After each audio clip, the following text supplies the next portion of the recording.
the rocket launch to Kevin the Cube, Caddis versus Doggus, the black hole, boy, we've been through a lot. We've had great seasons, and then we've had particular seasons where Epic decided to add a giant metal robot with 1,000 health and unlimited rockets. I'm your host, Dan, and in this video, we're going to be ranking every Fortnite season to determine the best and worst seasons. Each season will be ranked based on 4 conditions, including gameplay, which will include the meta, weapons, and balance of the season, which will count for 3 out of 10 points, cosmetics, which will account for 2 points, which includes the battle pass and quality of the skins released, map, which will account for 2 more points, and finally, competitive, which will count for 3 more points. But before we start this video, we'd like to announce our Black Friday sale. Today, all subscriptions to our website will be 33% off. This offer expires tonight at 11:59 Pacific Standard Time. If you guys are looking to get better at Fortnite, click the link below to go to ProGuides.com, where you can play with the best players in the world. Sign up for our membership at ProGuides and you'll get a ton of incredible content from the best pro players, guys like Benji and Mongrel, and more World Cup champions coming soon. So if you want to compete in Fortnite, you have to check out ProGuides.com. Season 1. First, we have good old Season 1. Season 1 is one of the most loved seasons by most of the community because it was essentially where everything started. Epic Games wasn't a giant in the gaming industry, and the game was nothing like it is today. Good old classic Fortnite. First, for Season 1, we got the gameplay. There were tons of bugs in Season 1, and the game wasn't polished like it is today. The whole Battle Royale mode was new and generally unexplored. For Season 1, the gameplay ranking is a 1.5. Although it was awesome, it was nowhere near a great state, and it had a lot of bugs and issues.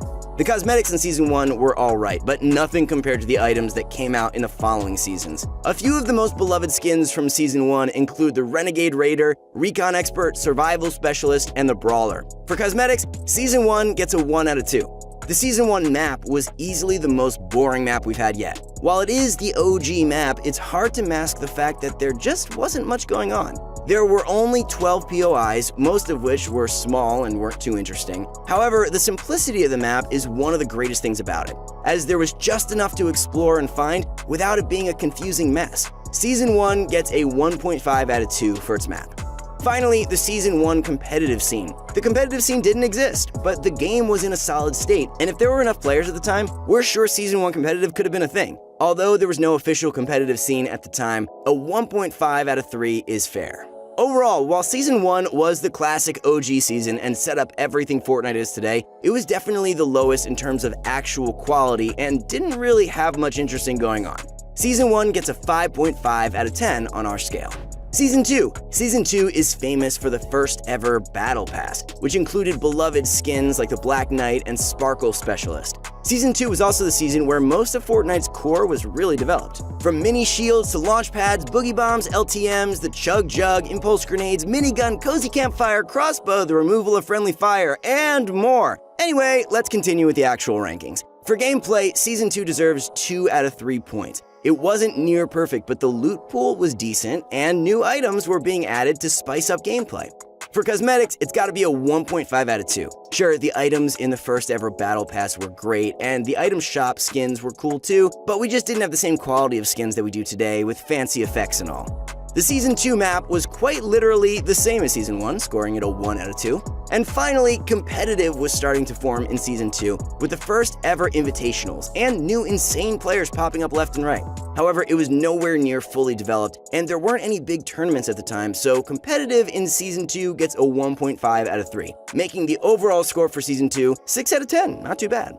Season 3 is where Fortnite has developed itself as a game, and everything from here on out is basically just adding on to this foundation. Quality of life improvements like building through natural structures, auto-switch materials, turbo building, colorblind settings, anti-cheat protection, and more dominated Season 3's patch notes. The most notable changes in Season 3 were to the map, however, where 6 new POIs were added, including Snobby Shores, Haunted Hills, Junk Junction, and beloved Tilted Towers, Lucky Landing, and Shifty Shafts. Alongside these were other unnamed locations like the factory, soccer stadium, motel, the broken down neighborhood, and others. Finally, numerous weapons and items were added, including the hand cannon, hunting rifle, guided missile, remote explosives, porta-fort, LMG, and the Klinger. On top of all this, vending machines and replay mode were added, which added much more potential to the game.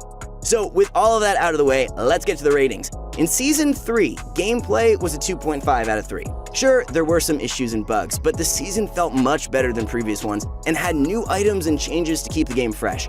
On top of this, the meteor in the sky had the whole community excited and looking forward to Season 4 and added mystery and suspense. Cosmetics were nice too, with skins like the OG John Wick, Dark Voyager, spacesuit skins, and a ton of awesome new skins in the item shop. It couldn't be anything less than a 1.5 out of 2. Season 3's map was a giant improvement from the previous map. Just take a look for yourself. This was one of the most balanced maps in terms of loot, density, and quality of the locations, scoring Season 3 the first perfect score for anything on this list, 2 out of 2 for the map. Finally, Season 3 competitive. Season 3 was the season where competitive started to take off, and the growth of countdown scrims and other forms of competitive play was crazy, especially leading into the next few seasons. However, there still weren't any major tournaments, so Season 3 competitive gets a 1.5 out of 3, making the overall score for Season 3 7.5 out of 10, pretty good. Season 4 was many people's favorite season yet. The most memorable parts of Season 4 were jetpacks, Thanos mode, epic and legendary burst ARs, dual pistols, stink bombs, drum guns, thermal ARs, bounce pads, and the giant shotgun nerf. Finally, who can forget Dusty Divot and Fortnite's first vehicle, shopping carts? Gameplay in Season 4 was not bad at all. There were bugs here and there, but it felt very polished and clean overall, scoring Season 4 a 2.5 out of 3 for gameplay. The only reason this isn't a 3 is because low skill items were beginning to be introduced, like the drum gun and jetpacks, which rewarded low skill. The Season 4 cosmetics were some of the cleanest and most memorable, including the Omega, Carbide, and Technique. Alongside this, the quality of item shop skins was as high as ever. Cosmetics in Season 4 were 2 out of 2. The Season 4 map was great, but there wasn't much change from Season 3 other than the meteor. Unfortunately, we're going to have to lower the map score due to this to 1.5 out of 2. Finally, competitive was starting to take off in Season 4 with the Solo Showdown LTM and the huge announcement that Epic would invest $100 million into competitive in its upcoming year. All of this scores competitive a 2 out of 3 in Season 4, making Season 4's overall score an 8 out of 10. Pretty gosh darn good. Next up on the list, we got Season 5. Season 5 is infamous for the all-terrain cart, which was the second vehicle added to Fortnite. Alongside this, the map received a huge update, removing Moisty Mire and replacing it with a desert biome featuring the desert racetrack Westworld and Paradise Palms.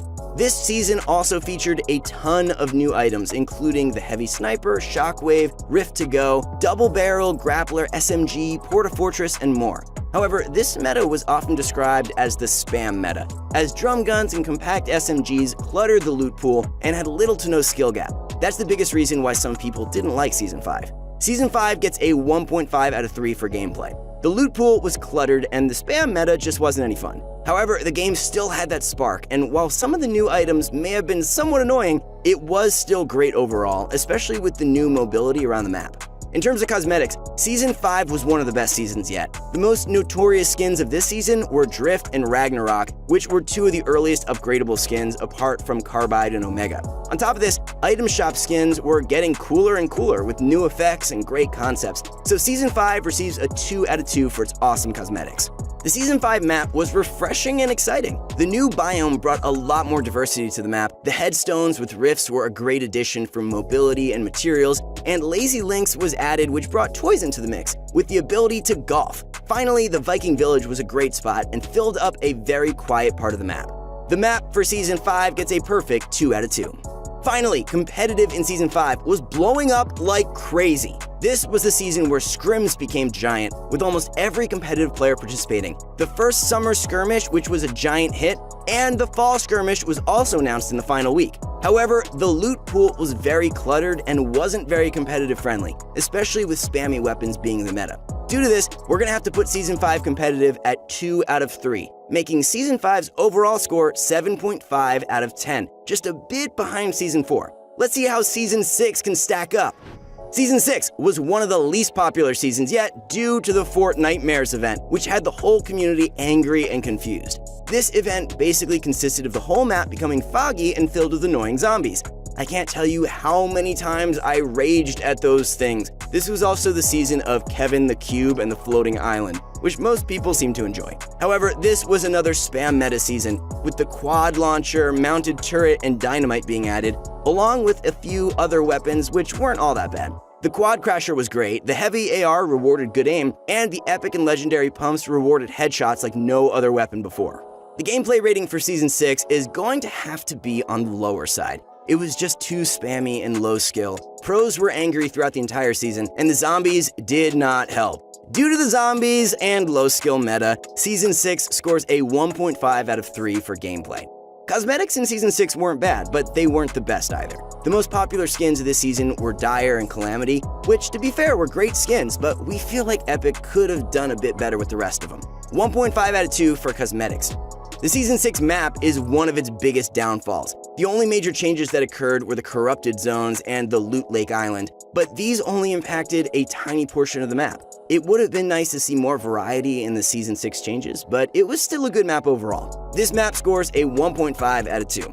Finally, we have competitive. Competitive was a bit dry in Season 6, with the only major event announcement being TwitchCon, which was great and all, but that was about it. Scrims were still popular, competitive was doing great as a whole, but there wasn't much going on. Plus, the zombies and explosive meta were horrible for competitive, scoring Season 6 a 1 out of 3, making the overall score 5.5, the lowest score since Season 1. Infinity blades, planes, boomboxes, and bottle rockets. That just about sums up Season 7. Season 7 basically consisted of a bunch of overpowered items that ruined gameplay and cluttered up the loot pool. However, creative was added, which did bring a whole new side to Fortnite, which somewhat made up for the lackluster gameplay in Battle Royale. However, it's gonna have to be a 1.5 out of 3 for gameplay. Cosmetics in Season 7 were awesome, with the Lynx, Zenith, and Ice King being the 3 most popular items. Epic does deserve some credit for the cosmetics this season, and we think 2 out of 2 is fair.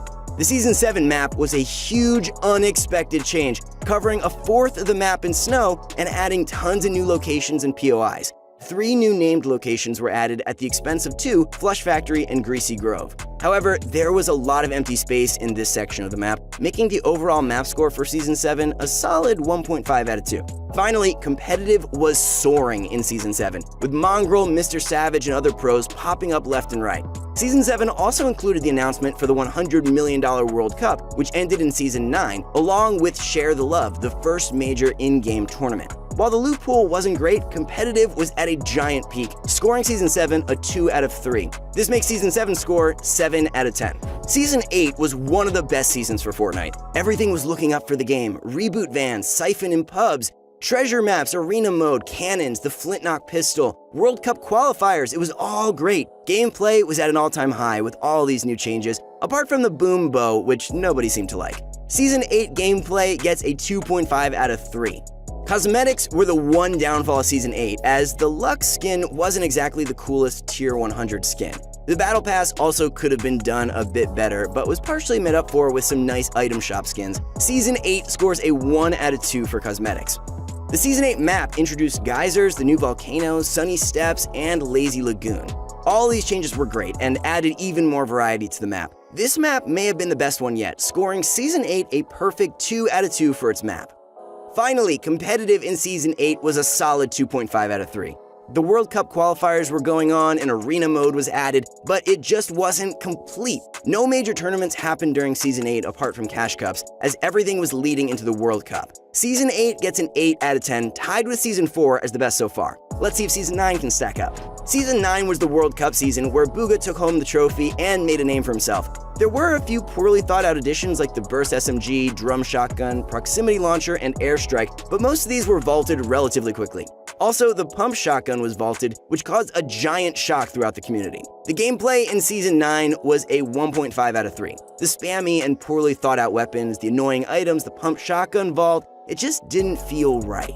Season 9 had the least memorable Battle Pass skins to date. I can't even recall even one of them, can you? 1 out of 2 for cosmetics, they could have done a lot better. The Season 9 map featured great mobility. Mega Mall and Neo Tilted were both refreshing and new, scoring Season 9's map a perfect 2 out of 2. Finally, competitive in Season 9 was the best yet, with the $100 million World Cup. That event was absolutely nuts. There's no doubting that Season 9 competitive was a perfect 3 out of 3, putting Season 9 at 7.5 out of 10. Season 10 was arguably the worst season yet, featuring annoying rift zones, automatic snipers, zapper traps, giant robots with unlimited rockets, and turbo building nerfs. Gameplay was at an all-time low. Season 10 gets the worst gameplay score of all, 0.5 out of 3. To be fair, cosmetics weren't bad in Season 10, but the Battle Pass was a bit underwhelming. Similar to Season 9, I just can't remember most of the skins from the Battle Pass. However, new item shop skins were popping up almost daily, which partially made up for the lackluster Battle Pass, 1 out of 2 for cosmetics. The Season 10 map featured the return of Dusty Depot, which went through a lot of change throughout the season. But other than that, the map changes only consisted of rift zones. Nobody wanted to dance with tacos in their hands, be unable to build, be surrounded by zombies, play prop hunt, or any of that stuff. The Season 10 map gets a 1 out of 2. Finally, the Season 10 competitive scene was good, but not great. The mechs ruined Arena, and Trio's FNCS was annoying with them too. While Trio's FNCS was good, it was nowhere near as popular as the World Cup and didn't have as much hype.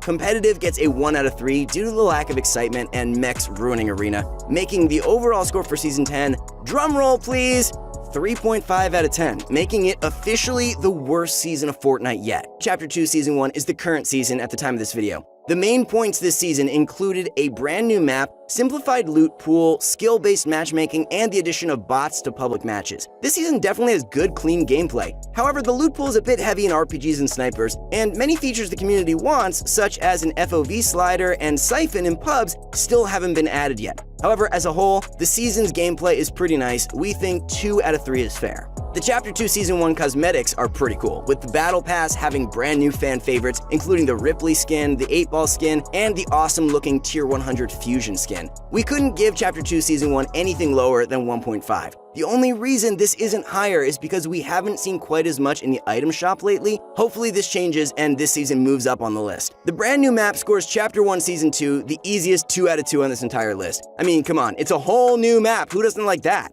Finally, Chapter 2 Season 1 competitive is great. With squads as the primary game mode, multiple solo cash cups every week, and fun events like Friday Night Fortnite and Hype Night. However, duos and trios are left in the dust, and we feel like competitive would be much better with a bit more diversity. Also, Arena feels a lot more grindy and isn't really enjoyable for most players. This season gets a solid 2 out of 3 for competitive. So overall, Season 1 of Chapter 2 gets 7.5 out of 10 possible points from what we've had so far. However, we're only halfway through this season, so a lot could change. I guess we'll have to wait and see. Let us know in the comments what you thought of the season so far and your rating for it. Due to the mechs, poor cosmetics, low hype around competitive, annoying rift zones, and an overall underwhelming season, Season 10 is the official worst season yet. Season 4 and 8 are both tied at 8 points each as the best seasons yet. Let us know in the comments if you agree with our selections and if you change or adjust any of these.